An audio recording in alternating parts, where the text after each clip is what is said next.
Hi everyone, welcome to Gagan story time. आज की हमारी स्टोरी है ऋतिक और संगीता भाई बहन थे। संगीता बड़ी थी, ऋतिक छोटा था। दोनों के माता पिता का स्वर्गवास हो चुका था। संगीता एक ऑफिस में काम करती थी। उसका भाई ऋतिक कॉलेज में पढ़ता था। एक दिन ऋतिक ने संगीता से कहा, दीदी मुझे कॉलेज की फीस देनी है, मुझे कुछ रुपये चाहिए।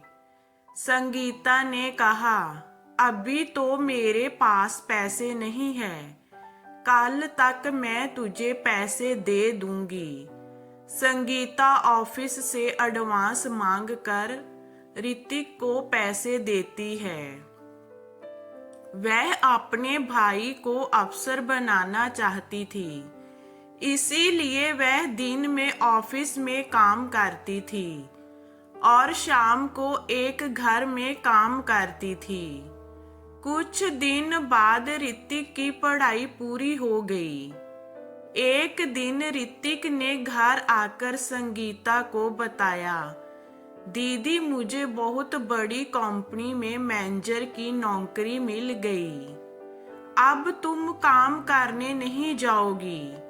जय कहकर वह जिद करने लगा। हार कर संगीता मान गई और उसने काम करना छोड़ दिया। अब वह केवल घर संभालती थी। ऐसे ही समय बीत रहा था। एक दिन ऋतिक ने कहा, दीदी मैंने कुछ रुपये जोड़ लिए हैं, अब मैं आपकी शादी करना चाहता हूँ। जय सुनकर संगीता ने कहा, नहीं भाई, पहले मैं तेरी शादी करूंगी। जब घर संभालने वाली आ जाएगी तो मैं भी शादी कर लूंगी। संगीता ने एक अच्छी सी लड़की देखकर ऋतिक की शादी कर दी। सीमा को भाभी के रूप में पाकर संगीता बहुत खुश हो रही थी। धीरे धीरे सीमा ने पूरा घर संभाल लिया। तीनों बहुत खुशी खुशी से रह रहे थे। एक दिन सीमा की माँ सीमा से मिलने आई। उन्हें संगीता शुरू से ही पसंद नहीं थी। मौका पाकर उसने सीमा से कहा, तेरी ननद शादी नहीं करना चाहती है। जय तो जीवन भर तेरे पति की कमाई पर ऐश करना चाहती है। तू बहुत सीधी है। जय सुनकर सीमा ने कहा, माँ तुम बेकार की बात कर रही हो। ऋतिक इनके लिए लड़का देख रहे हैं, जैसे ही मिल जाएगा शादी हो जाएगी। लेकिन सीमा की माँ ने कहा, बेटी तू नहीं समझेगी, जय तेरे को कभी चैन से रहने नहीं देगी। अगले दिन ऋतिक ने संगीता से कहा, दीदी मैंने आपके लिए लड़का देखा है, आप कहे तो बात आगे बढ़ाई जाए। लेकिन संगीता ने कहा, नहीं भाई, मैं अभी शादी नहीं करना चाहती, जब करनी होगी आपको बता दूंगी। जय सुनकर ऋतिक और सीमा को आश्चर्य हुआ। सीमा के दिमाग में माँ की बातें गूंजने लगी। उसके बाद सीमा का व्यवहार संगीता के लिए बदल गया। वह ऋतिक के सामने कुछ नहीं कहती, लेकिन ऋतिक के जाने के बाद संगीता से छोटी छोटी बात पर लड़ती रहती। एक दिन संगीता कहीं गई थी अकेले में। सीमा ने ऋतिक से कहा, दीदी शादी क्यों नहीं करना चाहती? कहीं ऐसा तो नहीं तुम्हारी बहन हमेशा हमारे ऊपर बोझ बनकर बैठी रहे? जय सुनकर ऋतिक को बहुत गुस्सा आया। उसने कहा, खबरदार, मेरी दीदी के बारे में कुछ कहा तो वह जो चाहेगी वही होगा।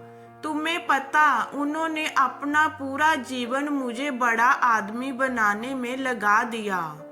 सीमा को समझ आ गया कि ऋतिक उसकी बात कभी नहीं सुनेगा। उसने अपनी ननद को रास्ते से हटाने के लिए एक तरकीब सोची। एक दिन सीमा ने संगीता से कहा, दीदी काफी दिनों से मैं कहीं बाहर नहीं गई हूँ, कल हम मंदिर चलते हैं। जय सुनकर संगीता बहुत खुश हुई। अगले दिन दोनों मंदिर में पहुंच जाती है। मंदिर में पूजा करने के बाद सीमा संगीता को प्रसाद देती है। उसने प्रसाद में कुछ मिला रखा था। प्रसाद खाकर संगीता बेहोश हो जाती है। सीमा उसे छोड़कर घर वापस आ जाती है। उसे लगता है जहर मिले प्रसाद से कुछ देर में संगीता मर जाएगी। कुछ देर बाद संगीता को होश आता है, लेकिन वह अपनी पिछली जिंदगी भूल गई। वह मंदिर में बैठकर रोने लगती है। शाम को जब ऋतिक घर वापस आकर सीमा से संगीता के बारे में पूछता है, तो सीमा कहती है, दीदी तीर्थ यात्रा पर गई है, कुछ दिनों में वापस आ जाएगी। तब ऋतिक कहता है, दीदी मुझे बगैर बताए अचानक कैसे चली गई। वह परेशान हो जाता है, लेकिन सीमा उसे समझाकर शांत कर देती है। इधर संगीता को उसी मंदिर के पुजारी मंदिर में स्थान दे देते हैं। वह दिन रात मंदिर में सेवा करने लगती है। मंदिर के सभी भक्त और पुजारी संगीता का बहुत ध्यान रखते थे। ऐसे ही समय बीत रहा था, लेकिन संगीता को पिछला कुछ याद नहीं आ रहा था। काफी दिन बीत जाने पर ऋतिक संगीता को ढूंढने निकल गया। वह संगीता को ढूंढता रहा, लेकिन संगीता कहीं नहीं मिली। एक दिन वह थक कर उसी मंदिर में एक पेड़ के नीचे बैठा था। तभी वहां संगीता आई। उसने कहा, भैया मंदिर में भंडारा शुरू हो रहा, आप भी बैठकर भोजन कर लीजिए। संगीता की आवाज सुनकर ऋतिक चौंक गया। संगीता को देखकर वह रोने लगा। तब संगीता ने कहा, भैया आप क्यों रो रहे हो? तभी वहां पुजारी बाबा आ गए। उन्होंने ऋतिक से पूछा, तो ऋतिक संगीता के बारे में बताया। पुजारी बाबा ने कहा, जे लड़की जहां भी होश मिली थी, होश आया तो इसे कुछ याद नहीं था। अच्छा हुआ तुम मिल गए, इसे अपने घर ले जाओ। भगवान ने चाहा तो वहां जाकर इसकी याददाश्त वापस आ जाएगी। ऋतिक ने संगीता को चलने के लिए कहा, तो वह रोने लगी और जाने से मना कर दिया, लेकिन ऋतिक जिद कर रहा था। तब संगीता ने कहा, भाई मुझे सब कुछ याद है, लेकिन मैंने जानबूझकर नाटक किया ताकि तुम और भाभी मेरे बिना खुश रह सको। भाभी को मेरा घर में रहना पसंद नहीं, इसीलिए अब मैं उस घर में नहीं जाना चाहती। जय सुनकर ऋतिक रोने लगा और संगीता से बोला, दीदी अगर आप घर नहीं चलोगी तो मैं भी यहीं रहूंगा।